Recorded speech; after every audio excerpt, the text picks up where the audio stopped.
All right, well, let's go ahead and get started. And before we get too far in here, I should say a couple of things. So first, welcome to Tech Talk Live. We do this every single month, just about every single month, at this first Wednesday of the month. And I believe this is episode number 58. So we've done this a few times.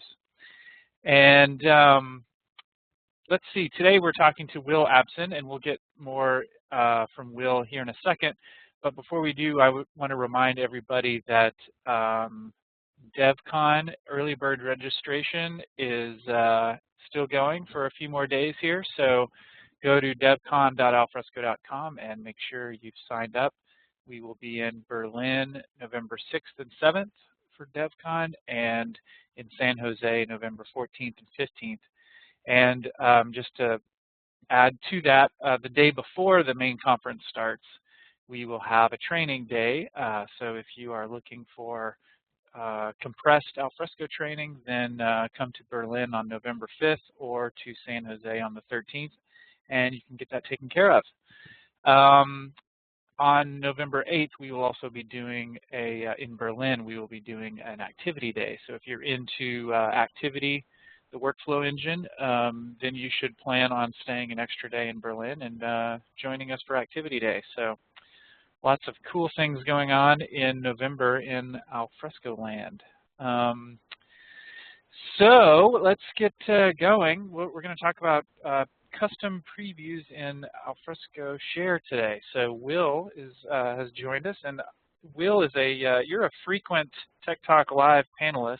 I haven't looked at the stats to see whether you are the most frequent, but you're certainly up there.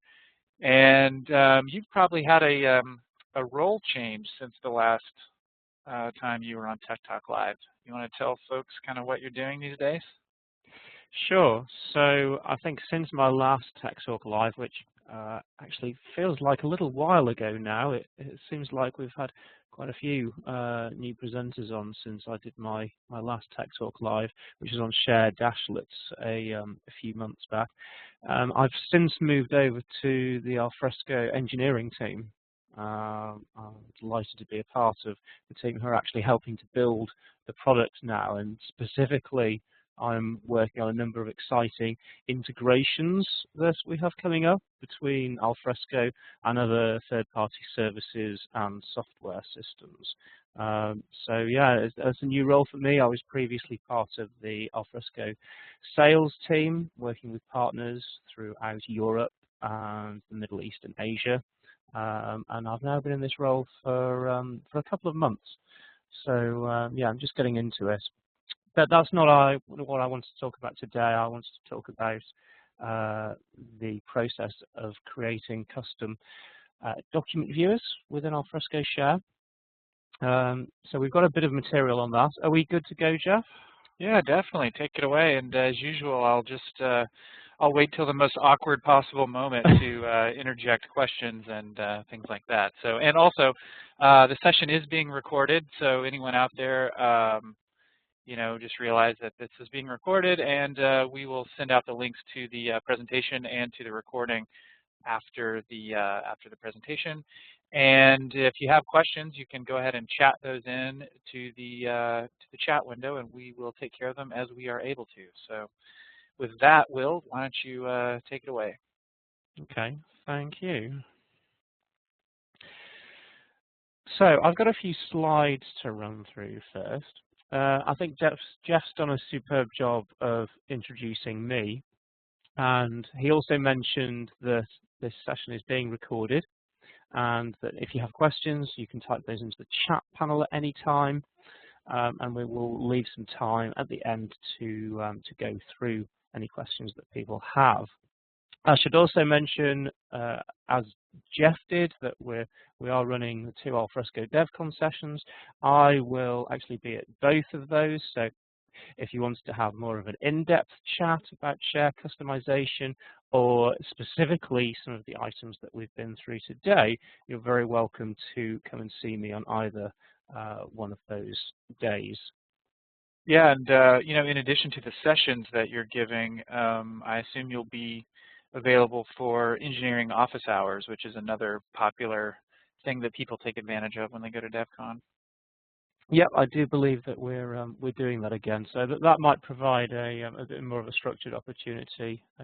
Yeah, for people who've got specific questions around certain topics, then yeah, I do believe we're doing that again. Cool. Okay, so that's just a few initial notes out of the way.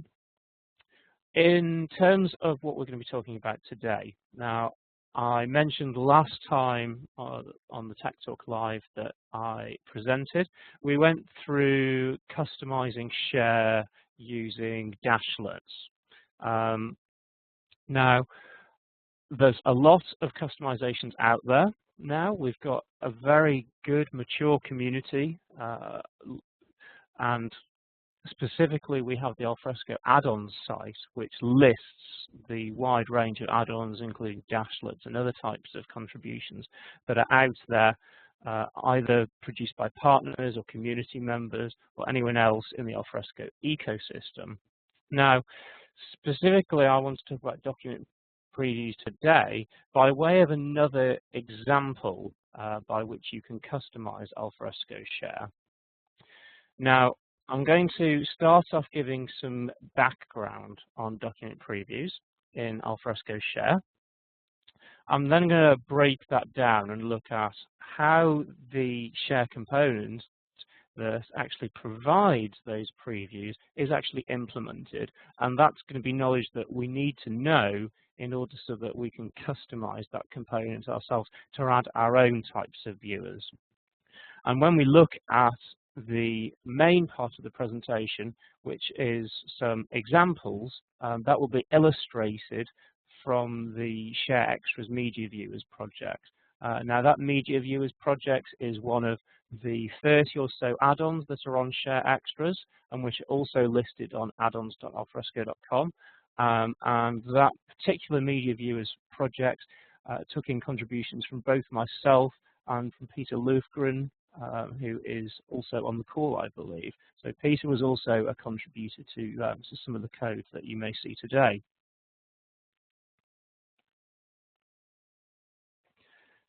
So to start off, we want to look at what document previews are.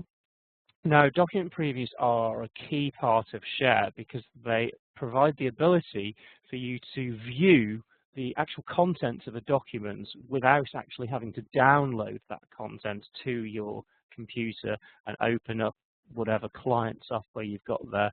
It allows you directly within your web browser to scroll through the content, to view it, to do anything that you would normally do in terms of looking at that content.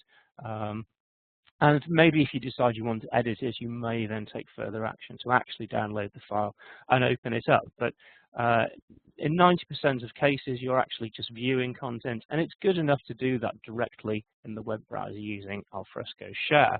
So it's a really powerful capability, and it's been part of Share since day one, really. It's been a core part of the document library. Specifically, these document previews are to be found on the document details page, and you can see a screenshot of the document details page on that slide share. Now, specifically what that provides is it provides a view of the document, and it also provides some additional actions, metadata, and other types of actions in a side panel there. Now, the content view on the left-hand side may render the content itself directly, but most of the time it's actually the Alfresco, the repository, that will be doing some work behind the scenes in order to convert that into a format that the web browser can render natively. So that's an important thing to note. When we're looking at a document, say, the web browser isn't normally rendering that direct, but it'll be rendering a rendition of that. So, you know, a document that contains the same content as the original, but in another format. And Alfresco uses a number of third-party components to perform those translations from one type to another. So, for instance, OpenOffice is used along with a utility called SWF Tools to convert Word documents into Flash formats that we can view those directly from within a web browser. And that's the example you see in the screenshot there. So in a nutshell, that's really what document previews are. Now, specifically, the path that we want to configure here, that we want to extend, has changed in Alfresco 4. So we'll look at that in a minute. But this is all part of a wider set of changes around the document preview in Alfresco 4. And that gives a much larger area for the document previews, first of all. You can see the Alfresco 4 previews in the slide on the left-hand side, and the equivalent page in Alfresco 3 on the right-hand side. Now, the first thing to note is the increased amount of horizontal space there, and that's to allow a much better, much improved presentations of content that aren't documents. So if you're looking at a video, for instance, or an image, it's less likely that you'll want to view a portrait mode preview of the document content itself. So although for A4 or similar pages that are based around documents, the view on the right works really well. When you then extend that to other types, like video and audio that Alfresco 4 now supports, the view on the left becomes much better for users. So that's been one of the changes there, to allow a much greater area of screen real estate in order to provide better support for more formats. And the important change that we're going to be considering here is the ability to extend the list of formats that are supported out of the box by the document preview component. So often you may be implementing Alfresco and you want to provide a preview of a particular type of content that maybe Alfresco doesn't provide a preview for out of the box. Well, using a custom document preview in Alfresco 4, you can now do that thanks to the changes that we introduced. So that's what we're going to be discussing today. Now, in order to consider customizing this document preview, we need to understand how it's implemented. So the first thing that we need to look at is the exact area of the screen that we're going to be customizing here. So this area outlined in red here is the web preview component. Now, if you're familiar with Alfresco Share,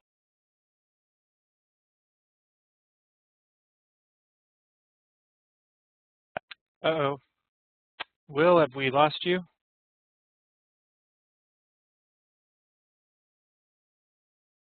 Bear with us, folks.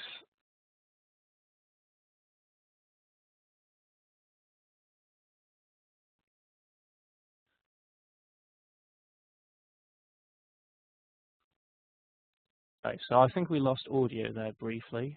Yeah, so the last thing we heard was if you're familiar with Share, something like that. Okay. Well, we can pick up where we left off there. Apologies, I think this is WebEx misbehaving slightly. So let's carry on. So if you're familiar with Alfresco Share, or the Spring Surf framework on which it's built on top, then you'll understand that pages in Share are broken down into a number of different regions, which we call components. And the region that we're specifically interested in customizing here is this web preview area. So that's the area that's highlighted in red there. That's the area that displays the document content itself within this document details page, and that's what we're going to be looking at now. So if we consider how this component is actually implemented, this was the original implementation in Alfresco 3, and this is a fairly classic design pattern in Alfresco Share. We involve two tiers where there's actually code executing here. This is excluding the repository tier. We may also have some custom web scripts that are in the repository tier, but leaving that aside for now, let's look at the share application, which we call the web tier, and the client-side code that will be running inside your web browser there. So those are the two different blocks there that illustrate where code. Will, sorry to interrupt. I don't know if there's some lag in the slides or not, but right now all we're seeing is the web preview component screenshot. Okay. I have advanced that on my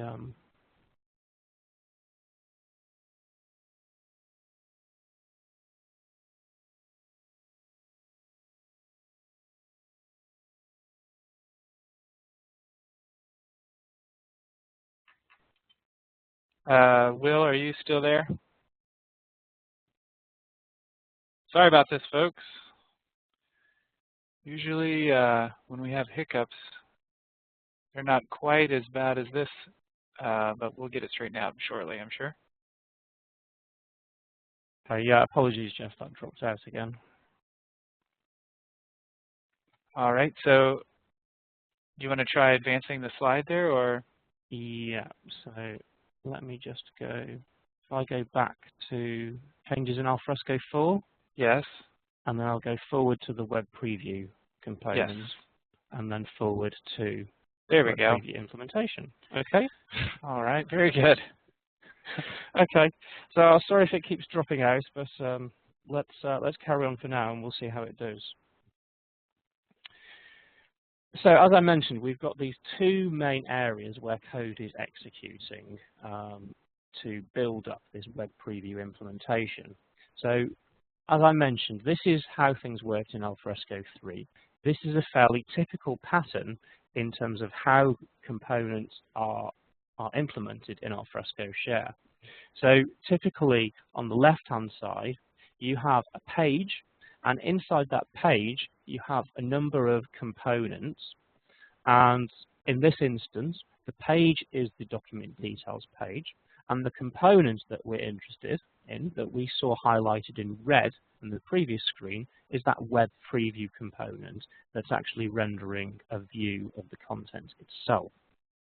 So that's what's executing within the Share web application itself that we're interested in. Now, that web script, which is rendering the web preview component, that is the web preview.get web script, that's not doing most of the work, in fact, because what it does is it presents some HTML markup that gets rendered by your browser that then actually causes some client-side code to be kicked off and run within the web browser. So that's handing control over to that right-hand side. And client-side code that is executing here is sitting inside the general Share JavaScript framework. It can also use Yahoo's UI tools in order to provide common capabilities.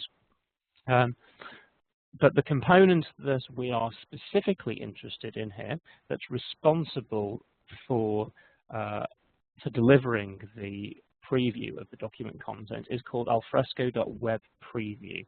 So that's the name of the client-side JavaScript class that actually looks at what web browser is running and will perform some actions and will cause the preview to be rendered onto the page itself. So we've got the web tier on the left-hand side and a web script. On the right-hand side, we've got this class called alfresco.webpreview that gets instantiated within the web browser, and that performs the work. Now, the disadvantage of this implementation in Alfresco 3 is that although we can override a web script, if you're familiar with web scripts, then you'll understand how it's easy to override parts or all of a web script. We can't actually generically extend that web script in such a way that multiple people can extend from the same point there. So this was talked about by Mike Hatfield at the developer conference last year. And this was a key area of focus for Alfresco 4. So the web preview component is a good example of an area where we've made improvements in version 4 in order to support much better extensibility. So if you look at the left-hand side there, you see we should be on the next slide here, Yep, and we're showing the good. changes in Alfresco 4. Do you see that? Yeah. Cool. So on the left-hand side, it's more or less unchanged. In fact, it's pretty much exclusively unchanged. On the right-hand side is where this extensibility has come in. So remember, this is code that's executing within the web browser. We still have this alfresco.web preview class, but rather than taking control of actually spitting out the markup that generates that document preview, it actually uses a series of what are called plugins to do the work. So these plugins are actually separate JavaScript classes themselves. And Alfresco provides a number of these out of the box. But the crucial thing to note here is you can extend the capabilities of the web previewer by implementing your own plugin class. So that's a new capability in Alfresco 4, and that's what we're going to be discussing today. So everything we do will revolve around creating a new plugin here, and you'll see that illustrated through some examples.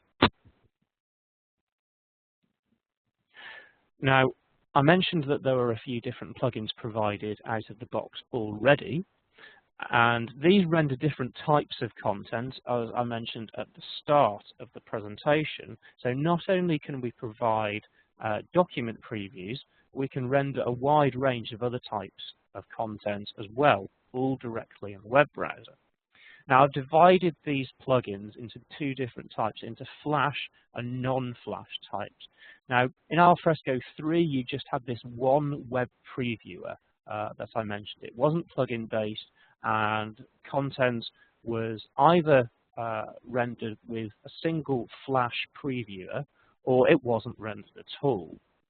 So we've now got some additional non-Flash plugins, and we've also Alfresco have also extended the list of Flash-based plugins that are provided by the web previewer.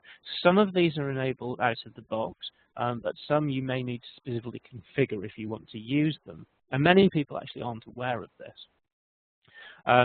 So we'll discuss in a minute how those are configured and what controls which plugins get used. But let's just look at that list for a minute. And you'll see that there are Flash and non-Flash versions. Now, I'm going to look at an example of each when we come to the examples, just to understand how you can implement a document previewer in either one of those ways.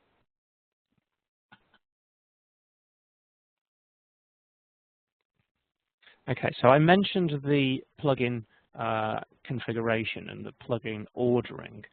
Now, if you have a number of different plugins that say can render video content, this is the case with the out-of-the-box plugins, for instance. So you saw there were some Flash plugins, and there was also a, if we go back the slide, you'll see there's also a plugin on the right-hand side there just called Video. Now that's actually a HTML5 video control. Now, HTML5 video may work better in some browsers than in others.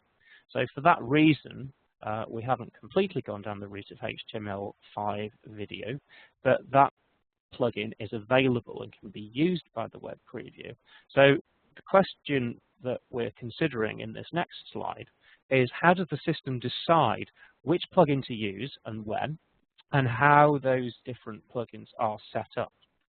So all of that information is configured within a XML file called webpreview.get.config.xml. Now, if you developed using web scripts before, you will be familiar with that type of file, and that is used to hold static configuration that relates to that particular web script. And you can put anything in there, and that can then be easily overridden. So that allows system administrators to control, in this instance, which preview components are used and in what order. So we'll have a look at that in a minute, because to use any of our previewers, you'll actually find that we need to turn them on within this file here. So we will come back to that file. But just understand for now that that file is how the system controls which plugins are used and in what order they're used. Okay. So that's an example of how we're statically configuring plugins. And you can match plugins against different types of content. So I mentioned HTML5 video players. You might want to say to try a HTML5 video player for a couple of different types of content that are commonly supported by web browsers. So you would probably do that based on the MIME type of the file, and you can do that in this XML configuration. And you may also want to do this based on the type of thumbnails that can be generated for that content. Now, thumbnail is basically an Alfresco share term for a rendition. It means the same thing more or less.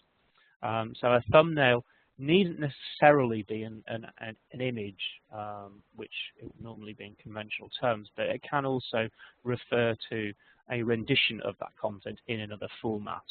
So in video terms, the repository may have a Microsoft AVI video, but if you've configured a suitable transformer within the Alfresco repository, it may be able to convert that into a different type of video file that's more readily previewable in your web browser. So that's the second way by which, in that XML configuration, we can configure which plugins are used for what content types. So we can do it explicitly for certain MIME types, certain file types, or we can do it based on the thumbnails that are available, which is determined by the transformers that are set up in the repository there. So overall, that static configuration that's contained in the XML file that we just discussed will result in, for a particular content item, it will result in a list of different plugins that should be used, that can be tried. And that could be, as I say, either from the MIME type or by matching a specific thumbnail that has been generated for that type. So that gives us that list of plugins that can be used. Now, there's also some dynamic determination going on here when your browser actually runs the web preview component on that page. And what that will do is it will ask each plugin directly, can you render this file? And the plugin is actually therefore offered the opportunity to say yes or no. So that can do dynamic, some dynamic evaluation. It may be based on the particular browser that you're using. Again, HTML5 video is a good example there because different browsers support different types of video.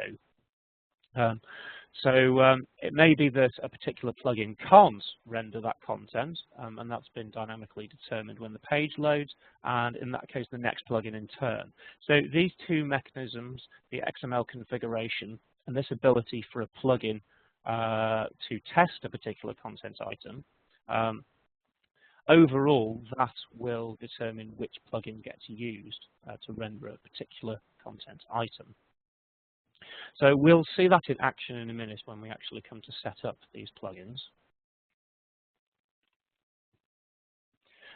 Now let's just look at the XML configuration here. So I mentioned that that configuration is used to statically determine which plugins can be used for a particular content type. So this is the out-of-the-box file, or the first few lines of the out-of-the-box file that ships with share. So what that says is, for a MP4 video, which can generate this thumbnail, that's an image thumbnail. It should use these three plugins in that order. So it will first try this strobe media playback. It will then try this Flash Fox, which is another viewer that actually uses Flash, same way as the strobe media does. And failing that, if neither of those Flash video viewers work, it will actually try and do some HTML5 video, if that's supported by the system there. So that's just an example where you're testing the MIME type and you're testing the availability of a particular thumbnail there. So that's determined on the condition element. Each plugin element there, you can actually supply specific attributes there that will configure that instance of the plugin. So if you notice, you're actually saying there for those plugin instances being created that it should use the image preview thumbnail in order to render a static image when you first view that video. If you're familiar with video players, you'll understand that normally a static image is first of all used before you hit play in order to show a snapshot of what the video you're about to play looks like. So all the configuration there on that plugin element is saying, it's saying use the image preview thumbnail. So we can do two things in this configuration. We can determine which types of content that we're targeting for particular plugins, and we can configure those plugins using attributes on the plugin element.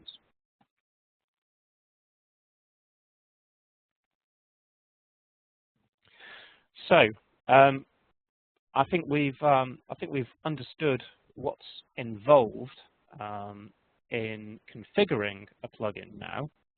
But what we haven't done is we haven't looked at how those plugins are actually implemented themselves. So I mentioned that there's a few examples that are shipped with Alfresco. We're actually going to look at some specific examples that are shipped with the Media Viewers add-on from Share Extras. But first of all, we need to understand what we need to do in order to implement that custom plugin. So obviously we need to implement a plugin class. As I mentioned, that's a JavaScript class, and that has to hook into the web previewer framework that's there already. That's the main thing that we need to do there. However, if we're presenting some user interface, even say an error message, if something goes wrong, it might be a pop-up message, we'll probably have some localized strings that appear in that user interface. So we'll want to specify those strings in a message bundle there, as per best practice. And we may also be presenting a specific bit of UI that requires some style sheets or some images to make it look good. So we're definitely going to have the plugin class, and we'll most likely have some localized strings and some presentation resources as well. So those are the things that in our plugin implementation we need to provide, and then in order to configure that, we'll need to package it up into Alfresco and to configure that in using the component configuration, the XML configuration that we just saw. So I want to illustrate one simple example to begin with.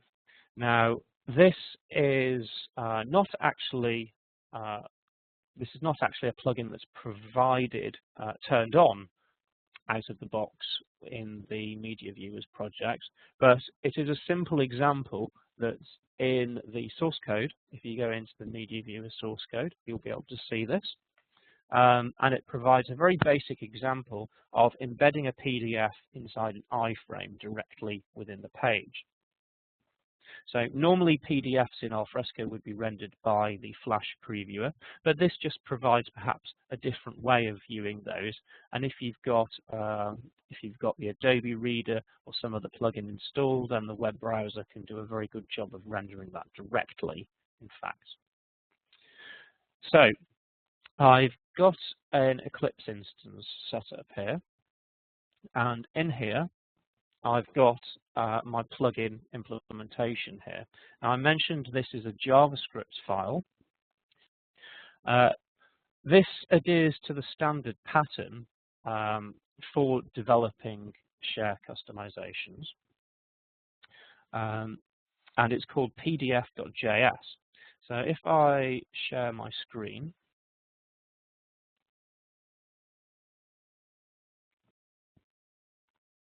okay, so you'll see in my Eclipse instance, I've got this pdf.js file open here. This on the left-hand side is the contents of the Media Viewers project. So if you were to check out the Media Viewers project from Share Extras, and there's full instructions on the Share Extras Media Viewers page, then this is the sort of layout that you would see if you imported that into Eclipse. Now, inside Source Web, and a couple of directories down, inside Extras Components Preview, we have this pdf.js file. So this implements the JavaScript logic of the preview itself. And it's a standard pattern that we'd normally use in Share. It's similar to Dashlets that I've discussed before that's implemented using client-side JavaScript. And it starts off by us implementing the constructor for the object, a very basic constructor, which takes the parent web previewer class, and it also takes any attributes that were passed in the XML to this plugin instance here. So this would be standard code that you use. And then there's three things in the prototype of this object that we need to make sure that we implement. So the first item here is this attributes objects. So this is a JavaScript object literal that defines common configuration attributes that allow us to configure the behavior of this plugin. So there's some JS doc here that describes what these properties are, but there's just two properties here for now. And I'm going to point out that the second property, which is a number, now that actually contains the maximum size in bytes for a PDF file that we want to be loaded. So if a PDF file is larger than this value here, which is 2 megabytes, give or take, then the previewer will actually say, no, I can't render that content because it's too big. So in that case, the web previewer framework would actually try the next plugin along.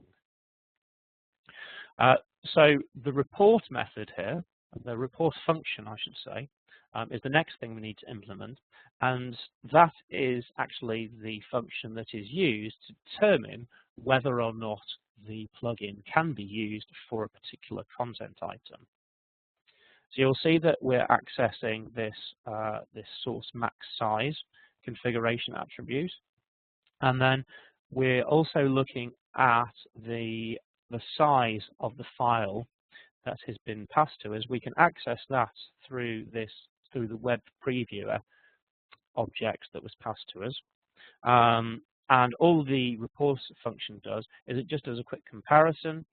And if the file is too big, it returns a message indicating that the file is too large. And you'll see that this is actually using a message bundle to look up the actual string that will be returned there. If the file isn't too big, you'll see, then we don't actually do anything. So the report method, if that returns nothing, then the framework assumes that the plugin is good to be used. But if it does return something, then it assumes that it can't be used, and it actually uses the string that's returned. It may use that for display within the web browser to indicate to the user, say no plugins could be used. It may indicate that on screen to the user why the plugins that were tried couldn't be used. And then thirdly, we've got this display function here. And this is actually even simpler because all we're doing is returning a string that contains some HTML and we're getting the URL of the content item from the parent web preview object, and we're rendering that within an iframe. So that's very, very simple. We don't have to return HTML here. If we returned nothing, then we could also do some DOM manipulation directly. And for more complex plugins, that's probably more the type of thing you want to do. But this is a basic example which would simply render an iframe there within the web preview component. So we can summarize that.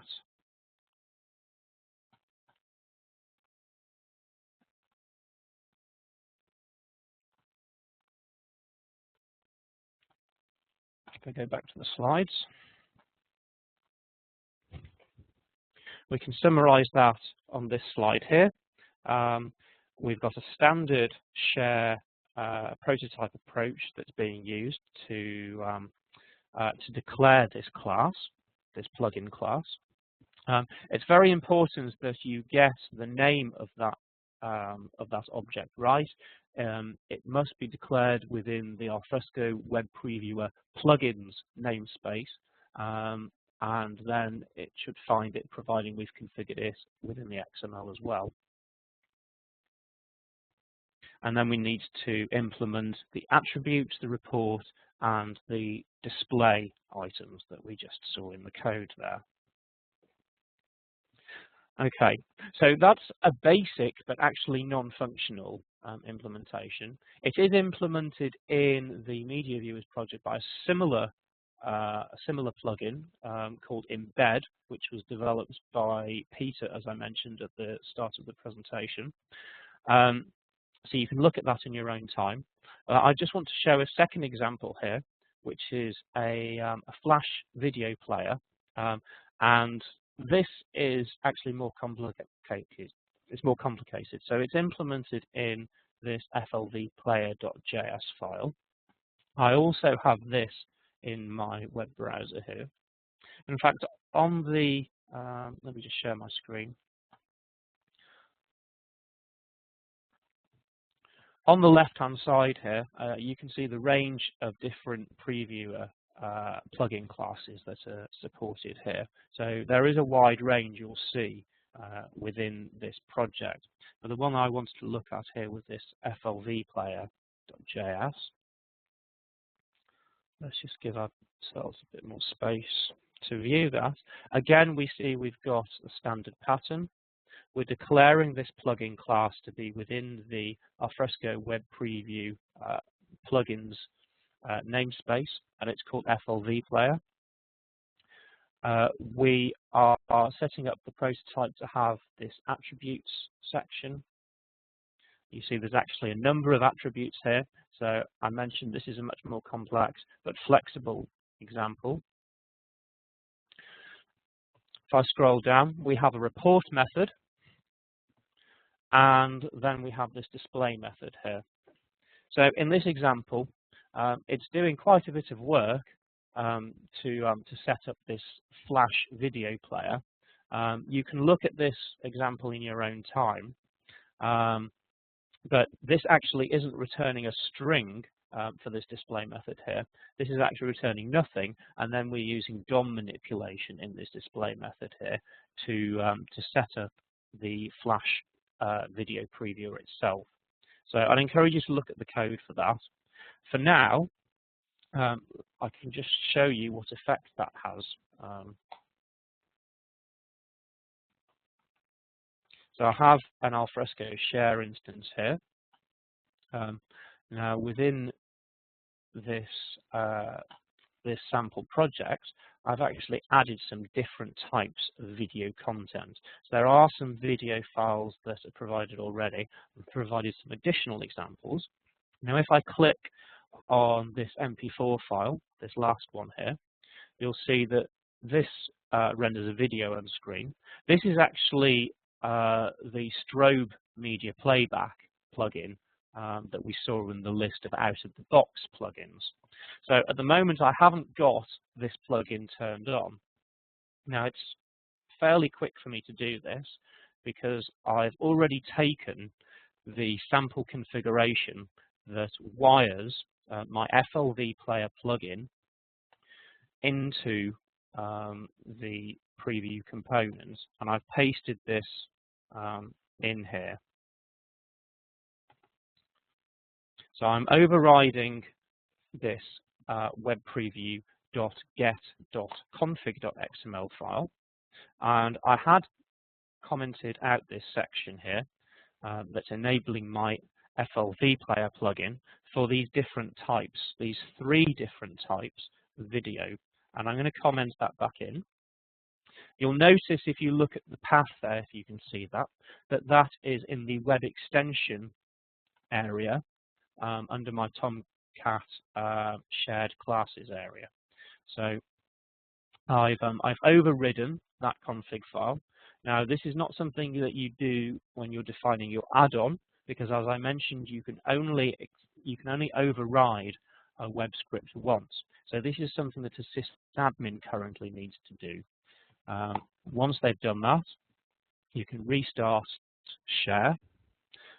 It's worth mentioning I've got share running on a separate Tomcat to my main Alfresco, and that just speeds up development and testing. That's a common approach when you're developing on top of share. So now that I've done that, let's just go back. Go back up a level. If I now go back into this here, you'll see we've now got a different Flash player. So this is actually a different type of Flash player. There's a couple of differences.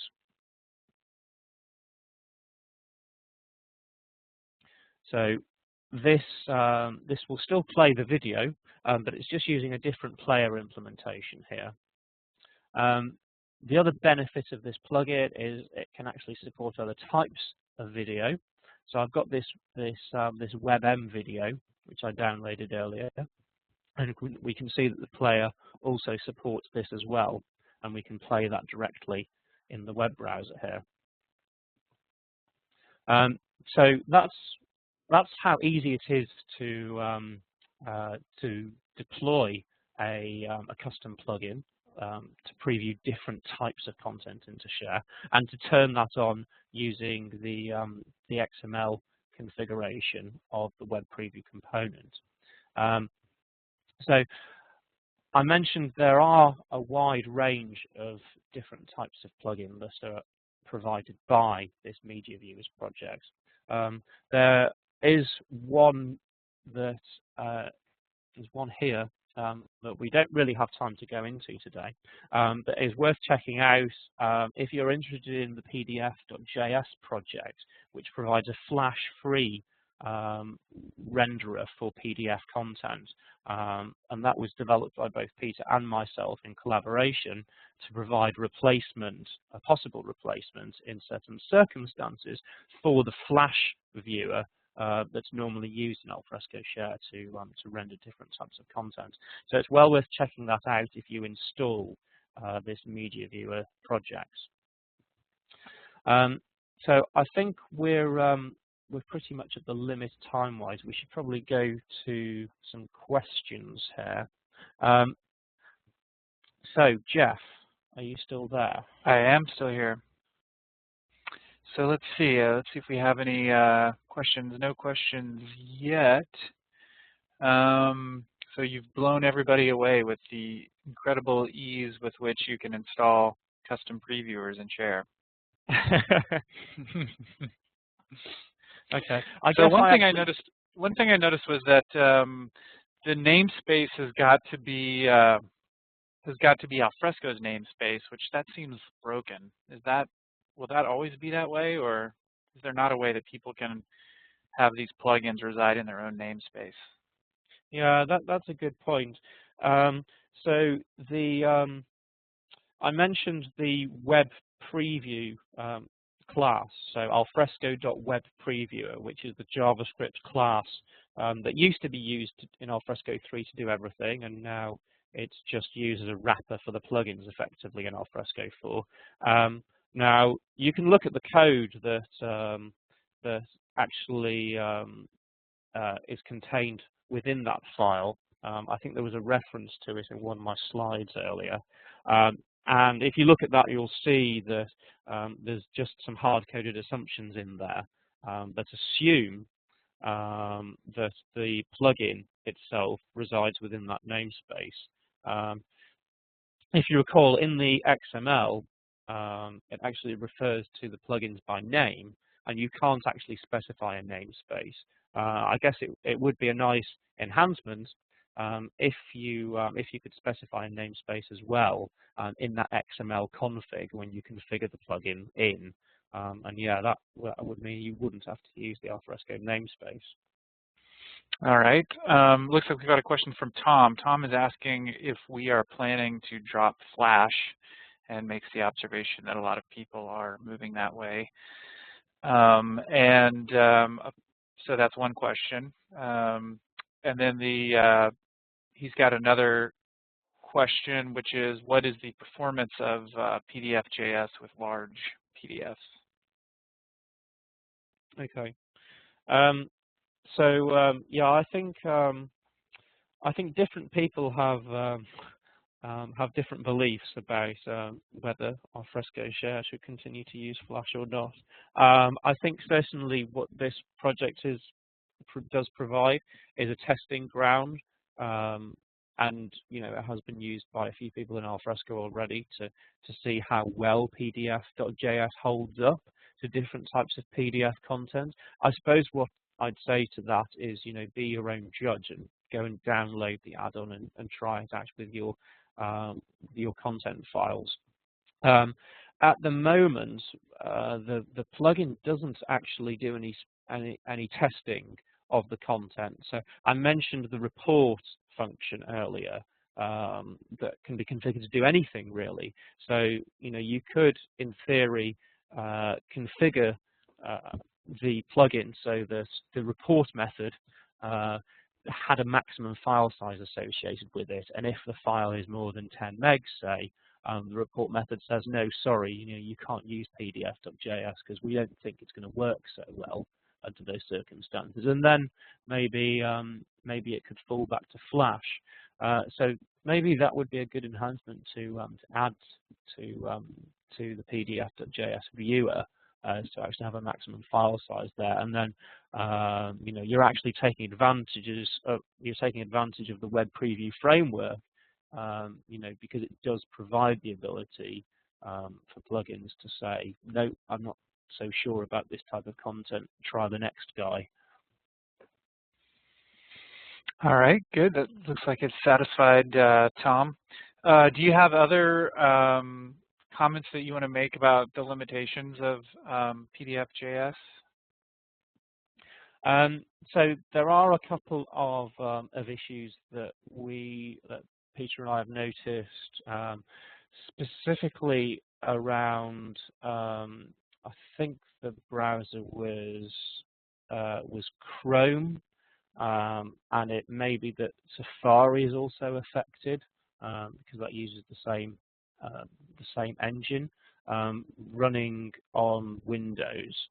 So on Mac OS it seems not to be affected, but there is an underlying bug that means that PDF content that's been generated through OpenOffice maybe doesn't work so well with this view, and we've seen a few garbled characters and those sorts of things. Interestingly, that's not actually a PDF.js bug, it's actually a Chrome bug, but it hasn't been fixed yet. So that is one area where we are actually doing some dynamic detection there to look out for that combination of OS and browser. And in that case, the report method does say, no, sorry, you can't use this plugin for that content type. So yeah, we have noticed some issues like that with particular content types. And I guess what I'd say to people is, do test your own and give us feedback if you do notice particular patterns in files that don't work. And then we can feed that back upstream to perhaps the PDF.js projects if there is an issue upstream with that. They're actually very open, as an open source project. They're very open to having issue reports logged against specific types of content, and they seem to be very responsive. Cool. Let's see. Sujay is asking if there are any changes required on the content transformation side on the repo tier, basically, to support custom previews. And I suppose that depends on whether your custom preview can deal with the out-of-the-box renditions that are created, huh? Yeah. So the two previews that I showed, the Flash one and the very basic example before that, in there, could have some logic to deal with that. So provided that's there and your repository can produce those renditions in the right format, then yeah, that can do it. But you do need you would need a custom thumbnail defined within. I believe that's actually on the repo tier, as well as perhaps setting up, if you've got a custom application that you're using to generate those renditions, you'd need to set that up as a custom transformer. For the PDF.js example, we can actually visualize Word documents there, just like the out-of-the-box Flash previewer can. And the way it does that is by utilizing the existing OpenOffice transformer in the repository. So the add-on, although I didn't show this, the add-on also does have some repo config in there to define that extra thumbnail definition. Although here the transformer was already there, so that wasn't necessary. So if you were developing a custom plugin, then it might be that you would need a new thumbnail definition or a content transformer in the repo level. But of course, if you don't want to use those, you don't have to. If you just want to visualize one type of content, say just PDF content, then you can do that without having to go down the transformers road. But I think, yeah, if you're developing these, if you go to the hassle of developing these custom previewers, then it's useful to be able to visualize the widest range of possible content. And that's one of the good things about the Alfresco repository, is the transformers can allow you to very easily go between different content types. Does the when the plugin has those requirements there, do those renditions have to already exist, or will the fact that the plugin needs that, will that trigger a rendition?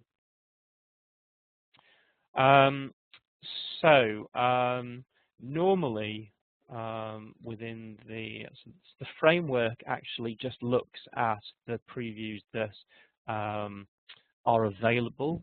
And when I say available, I mean available in the sense that the repository can generate them. It doesn't actually look at what has been generated already. So as an example, one of the things that the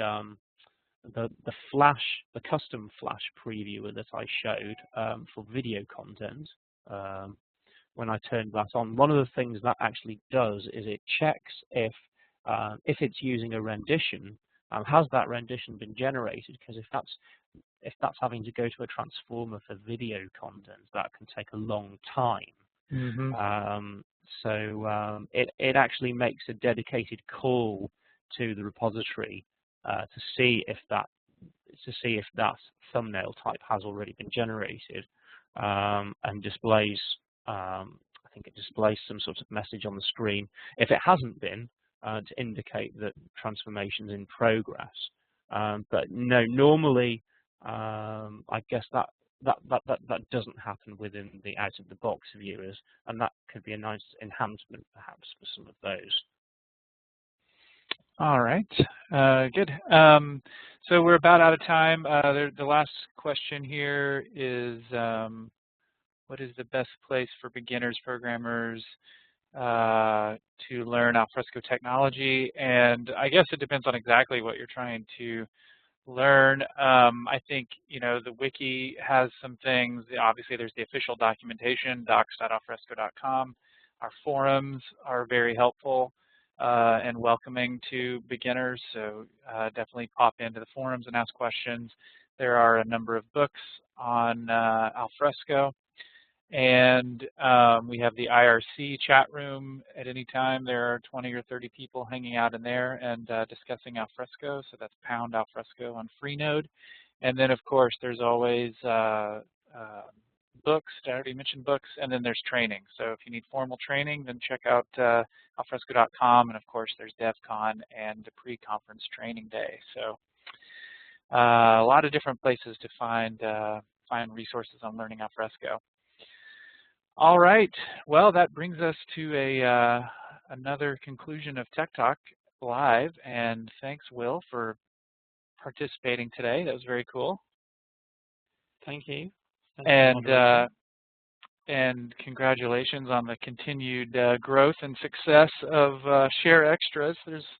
I spend some amount of time in the forums, and I'm constantly sending people over to Share Extras for good examples of share customization. So if anyone's listening and hasn't been to Share Extras, you need to go check that out.